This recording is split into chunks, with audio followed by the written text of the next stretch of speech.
അതെ, പണത്തിന്റെ പ്രശ്നമാണെങ്കിൽ മുതലാളിയോട് പറഞ്ഞ് ശരിയാക്കാം. തുണി കുറയും തോറും മണി കൂടും.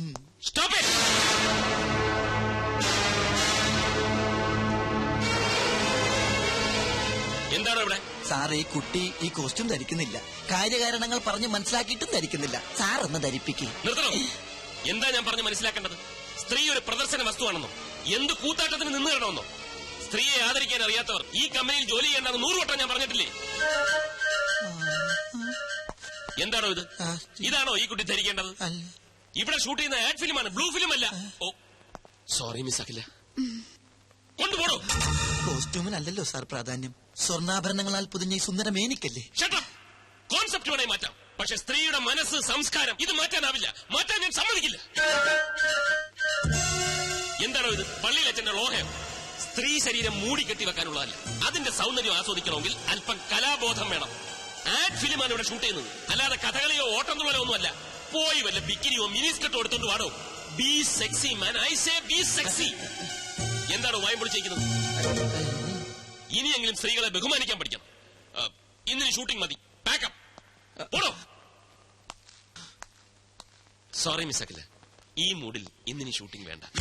ഞാൻ കാരണമായി ഇതൊക്കെ സംഭവിച്ചത്. സാറിന്റെ മൂഡ് കളഞ്ഞതിന് ഞാനാ സോറി പറയേണ്ടത്. സാറല്ല, മനു. അങ്ങനെ വിളിച്ചാൽ മതി. നമുക്ക് ഷൂട്ടിംഗ് നാളെ ആക്കിയാലോ? നല്ല മൂഡിൽ. നാളെ? അയ്യോ, നാളെ എനിക്കൊരു എൻഗേജ്മെന്റ് ഉണ്ട്. എന്താ? പേഴ്സണലാ. എന്നാൽ അഖിലേക്ക് ഒഴിവുള്ളത് എപ്പോഴാണോ അപ്പോൾ. ഓക്കെ. Thank you sir. സാറല്ല, മനു. Thank you Manu. അഖില, തന്റെ ഈ ചിരിയുണ്ടല്ലോ, അതാ ക്യാച്ചിങ്. ചിരിക്കുമ്പോ അഖില കൂടുതൽ സുന്ദരിയാവുന്നു. Thank you Manu. വെൽക്കം.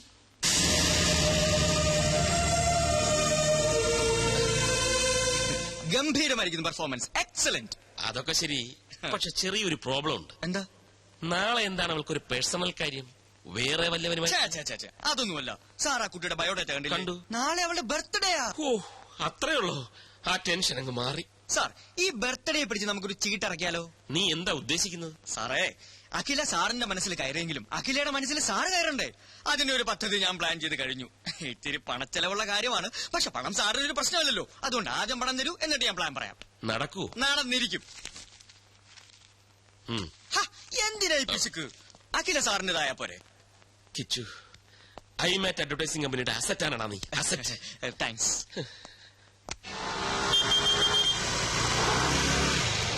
അഖില, എന്തിനായിരിക്കും കിച്ചു ഇങ്ങോട്ട് വരാൻ പറഞ്ഞത്? ആ, ഒരു സർപ്രൈസ് ഉണ്ടെന്ന് മാത്രം പറഞ്ഞു. എന്തോ വിശേഷം ഉണ്ടല്ലോ.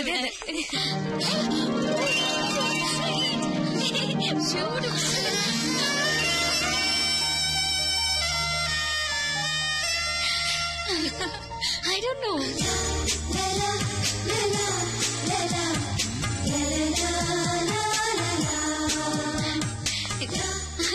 എന്തൊക്കെ ചെയ്തൊക്കെ? മിസ് അഖില മേനോന് പിറന്നാൾ സമ്മാനം. അതിന് ഇന്നെന്റെ പിറന്നാളാണെന്ന് എങ്ങനെ അറിഞ്ഞു? ഞാൻ അറിഞ്ഞില്ല, പക്ഷെ മനുസാർ അറിഞ്ഞു. That is മനുസാർ. മനുസാറിന്റെ വകയാണ് ഇതെല്ലാം. സാറിന് ഒരാളെ ഇഷ്ടപ്പെട്ട അവരെ കുറിച്ചുള്ള ഫുൾ ഡീറ്റെയിൽസ് അറിഞ്ഞു വെക്കും. അതൊരു നമ്പറാ. നമ്പറോ? അതുപോലെ ഈ നമ്പർ എന്ന് പറഞ്ഞാൽ മറ്റാർക്കില്ലാത്തൊരു ക്വാളിറ്റി. തീർന്നിട്ടില്ല, അതെ ഇതും കൂടി ഉണ്ട്. മാനത്ത് തെളിയുന്ന മാരിവില്ല് പോലെ മനോഹരിയായ ഈ മുത്തിന് മനുവിന്റെ പിറന്നാൾ ആശംസകൾ. Happy birthday. ഇത് മനുസാർ എഴുതിയതാണോ? ഏയ്, ഞാൻ എഴുതിയത്. Just joking. മനുസാറിന്റെ ബിസിനസ് ഹൃദയത്തിന്റെ ഒരു കോണിൽ കവിഭാവനയുള്ള ഒരു കലാകാരനുണ്ട്. I can't believe it. Oh, you have to. Many, many happy. Hello. Happy birthday Akhila. Thank you, Manu. It was quite unexpected അല്ലേ? മനസ്സിൽ എന്താണ് ഇങ്ങനെ തോന്നിയെന്ന് ചോദിച്ചാൽ ഐ ഡോണ്ട് നോ.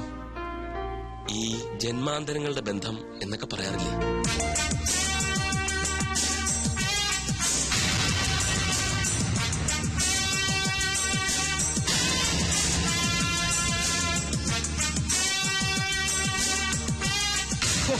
സാറിനെ ഞാൻ സമ്മതിച്ചിരിക്കുന്നു. നിമിഷം കൊണ്ടല്ലേ ആ പെണ്ണിനെ കയ്യിലെടുത്തത്. വശീകരണത്തിൽ സാറ് മാസ്റ്റർ ബിരുദം എടുത്തിട്ടുണ്ടോ എന്ന് പോലും സംശയമുണ്ട്. വർമാജി, ഇതിന് വലിയ ബിരുദമൊന്നും വേണ്ട, ചില ചില്ലറ പൊടിക്കൈകൾ മതി. ആദ്യം നമ്മളൊരു ജെന്റിൽമാനാണെന്ന തോന്നലുണ്ടാക്കണം. പിന്നെ അവരുടെ സൗന്ദര്യത്തെ ഒന്ന് പുകഴ്ത്തി പറയണം. മൂന്നാമതായിട്ട് കുറച്ച് ചില്ലറ എറിയണം, സംഗതി ക്ലീൻ. പക്ഷെ ഇതൊരു റെയർ കേസാ.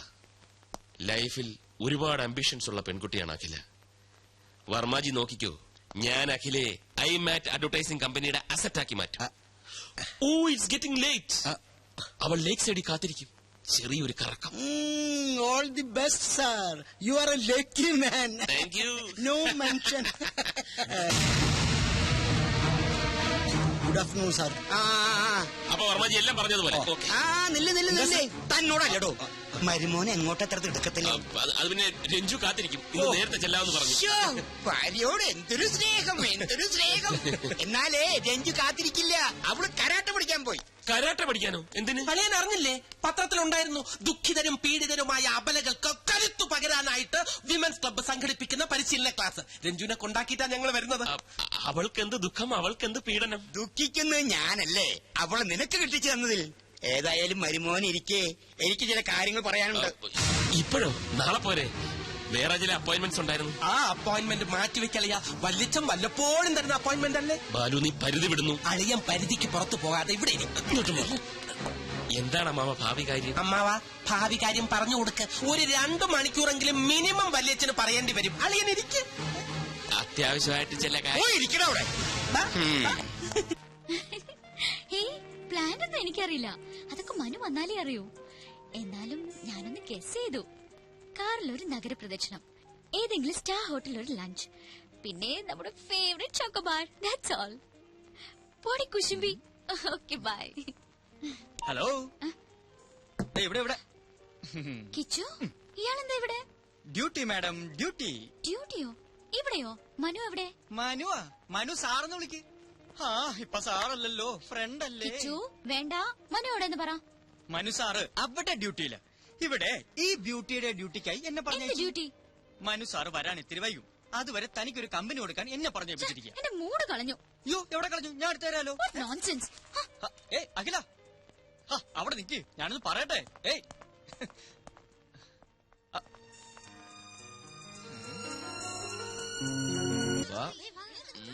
പിന്നെ പൊട്ടറ്റോ ചിപ്സ് 500, ഐസ്ക്രീം 1500 രൂപ, കുട്ടികള് 50 പേര്.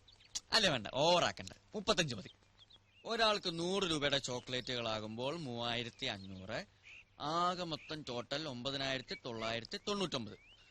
ലാഭം 9000 രൂപ. കൊള്ളാലോ. തൽക്കാലം ഇത്രയും മതി. മനുഷ്യനെ ആർത്തി പാടില്ല. Sorry sorry sorry. വേണമെങ്കിൽ ഒരു 100 വട്ടം സോറി പറയാം. ഓഫീസിൽ ഒഴിവാക്കാൻ പറ്റാത്ത തിരക്കിലായിപ്പോയി. അതാ ഞാൻ കിച്ചുവിനെ അയച്ചത്. എന്നോട് പിണങ്ങല്ലേ? എനിക്ക് പിണക്കൊന്നുമില്ല. മനുവിന്റെ തിരക്ക് എനിക്കും അറിയാവുന്നതല്ലേ. സമയം കളയാൻ കിച്ചുവിന്റെ കമ്പനി നല്ലതാ. He's so funny. എന്താ? അല്ല, ഇവിടെ പറഞ്ഞതാ. അപ്പോ നാളെ എപ്പോഴാ കാണുക? എപ്പോ വേണേലും കാണാലോ. ഞാൻ ഫ്രീ ആണ്. സമയം ഫിക്സ് ചെയ്തോളൂ. നാളത്തെ മീറ്റിംഗിൽ ഞാൻ തന്നെ വരും, തീർച്ചയായും. കിച്ചുവിനെ അയക്കില്ല. ഓക്കെ. അയ്യോ, ഫോൺ വെക്കല്ലേ, ഞാൻ ഉറങ്ങാൻ പോവാ. അതിനു മുൻപ് ടെൽ മീ സംതിങ് സ്വീറ്റ്. ഇപ്പോഴോ? എന്റെ അടുത്ത് നീ എപ്പോഴും ഉണ്ടായിരുന്നെങ്കിൽ എന്ന് ഞാൻ ആശിച്ചു പോവുകയാണ്. I love you. നിനക്കെന്താ വട്ടു പിടിച്ചോ? വട്ടുപിടിച്ചത് എനിക്കല്ല, മനുവേട്ടനാ. ഈ പറഞ്ഞതാ ഫോണിൽ കൂടെ അപ്പുറത്ത് കേട്ട് കാണില്ലേ? കേക്കട്ടെ. പാതിരാത്രിയില്ല ഇവനൊക്കെ വിളിക്കാൻ കണ്ട നേരം. ആ മനുവേട്ട, ഒരു കാര്യം കേൾക്കണോ? ഇന്നിവിടെ അച്ഛനും ബാലുവേട്ടനും തമ്മിൽ പൊരിഞ്ഞ ഡിസ്കഷൻ ആയിരുന്നു. എന്ത് ഡിസ്കഷൻ? മനുവേട്ടന്റെ പോക്ക് ശരിയല്ലെന്നും ഒരു കടിഞ്ഞാണ്ടിടണമെന്നും ബാലുവേട്ടൻ. അച്ഛനല്ലേ ആള്. നീ എന്താ കേട്ടെന്ന് പറ. അങ്ങനെ കടിഞ്ഞാണ്ടിടണമെന്ന് തോന്നിയാ ആ നിമിഷം ചേട്ടനെ കമ്പനി പുറത്താക്കുമെന്നും എന്നെ ആ സിംഗപ്പൂർ കൊന്തനെ കൊണ്ട് കെട്ടിക്കൊന്നും അച്ഛൻ. മനുവേട്ടൻ എന്തിനാ ചിരിക്കുന്നത്? നിന്നെ വേറെ കെട്ടിക്കാനോ? അതോർക്കുമ്പോഴാ ചിരി. കമ്പനി പോണെങ്കി പോട്ടെ, പക്ഷെ നിന്നെ ഞാൻ വിട്ടുകൊടുക്കില്ല. ലൈറ്റ് അണക്കട്ട. എന്താ? ഒരു കുഞ്ഞു പർച്ചേസ്. ഞാൻ ഇപ്പൊ വരാം. Just 5 minutes. അതൊക്കെ പിന്നെ പോരെ. ഞാൻ ഇപ്പൊ വരാന്നേ.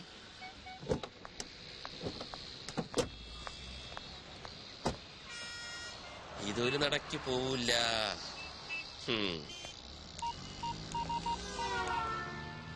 ആ വർമാജി, ഞാൻ ഇത്തിരി ലേറ്റ് ആവും. ആ വെൽക്കം ഗ്രൂപ്പിന്റെ മീറ്റിംഗ് വർമാജി അറ്റൻഡ് ചെയ്താൽ മതി. ആ അവള് കൊണ്ട് കൂടെ ലേക്ക് സൈഡ് റിസോർട്ടിൽ ഒരു സ്യൂട്ട് റൂം ബുക്ക് ചെയ്തിട്ടുണ്ട്. Okay okay, thank you very much. ഒന്നും ഫൈനലൈസ് ചെയ്തിട്ടില്ല. അയ്യോ, ഇവിടെ പറഞ്ഞ വർമാജി, ഞാൻ പിന്നെ വിളിക്കാം. മനുവേട്ടാ,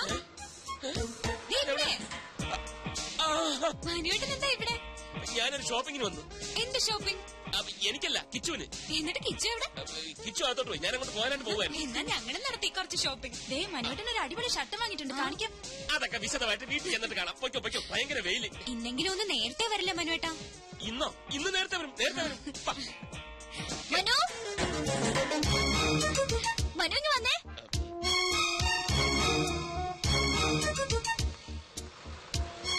ഇതുണ്ടോ? നോക്കിയാ ഞാൻ എന്താ വാങ്ങിയെന്ന്? ഇഷ്ടായോ? റിങ് കൊള്ളാല്ലേ? പൊയ്ക്കോ. ഇതാരാ മനുവേട്ടാ?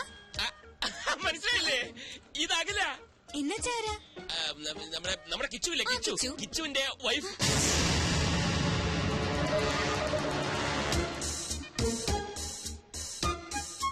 കിച്ചു എപ്പോഴാ കല്യാണം കഴിച്ചത്? ഇതേ ചോദ്യം ഞാനും ചോദിച്ചു. കള്ളൻ ആരോടും പറഞ്ഞില്ല. ഇന്നാ ഞാനും അറിയുന്നത്. കിച്ചു അവിടെ ഷോപ്പിംഗ് കഴിഞ്ഞില്ലേ? ഒരാളെ ഇങ്ങോട്ട് പരിചയപ്പെടുത്തുമ്പോ തിരിച്ചും പരിചയപ്പെടുത്തണ്ടേ? ഈ മനുവേട്ടൻ. ഇത് രഞ്ജു, ഇത് അഖില. അല്ല, ഇത് മതി, ഞാൻ പറഞ്ഞോളാം. അഖില, ഞാൻ രഞ്ജു, മനുവേട്ടന്റെ ഭാര്യ.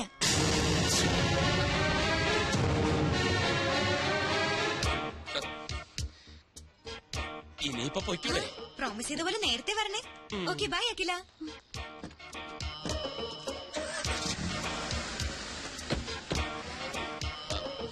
അഖില, കള്ളനാ നിങ്ങൾ. പേരും കള്ളൻ, ചീറ്റ്. അഖില, ഞാൻ പറയുന്നൊന്ന് കേൾക്കൂ. എനിക്ക് കാണണ്ട ഇനി നിങ്ങള്.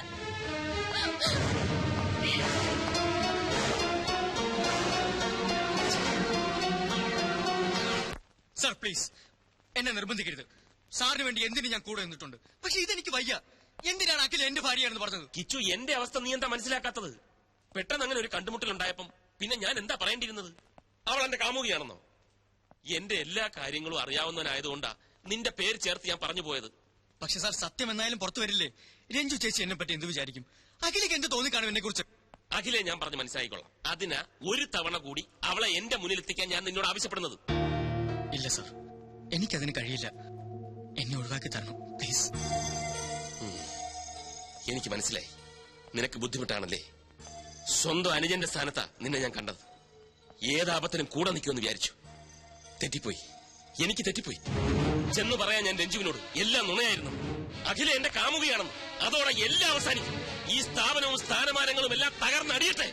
ഞാനൊരു തെണ്ടിയെ പോലെ ഈ റോഡിലൂടെ അലയട്ടെ. എല്ലാം തുഴയട്ടെ. എന്നാ പിന്നെ എന്തിനാ നിന്റെ സ്വപ്ന സൗധം മാത്രം ബാക്കി? അതും പറയാം.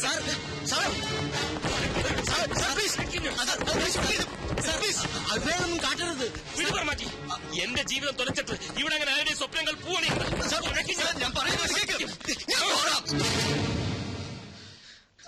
ഞാൻ പോകാം. അഖിലയുമായി സംസാരിക്കാം. അവളെ സാറിന് മുമ്പിൽ കൊണ്ടുവരാം. ഇതാ പണം. ഇനിയും വേണോ? തരാം. വേണ്ട സാർ, ഒന്നും വേണ്ട. സാറിനത് എന്തു പറ്റി? ഇത്രയും ദേഷ്യം ഇതുവരെ ഞാൻ കണ്ടിട്ടില്ല. ഞാൻ ദേഷ്യപ്പെട്ടെന്ന് ആര് പറഞ്ഞു? ചെറിയൊരു ഡ്രാമയല്ലേ. അഖിലയെ വീണ്ടും എന്റെ മുന്നിലെത്തിക്കാൻ കിച്ചുവിന് മാത്രമേ കഴിയൂ. അവൻ അതിൽ നിന്ന് ഒഴിഞ്ഞു മാറാൻ ശ്രമിച്ചപ്പോൾ അവന്റെ സ്വപ്നത്തിൽ തന്നെ കയറി പിടിച്ച ഒരു പെർഫോമൻസ്. എന്താ ബുദ്ധി! സമ്മതിച്ചിരിക്കുന്നു.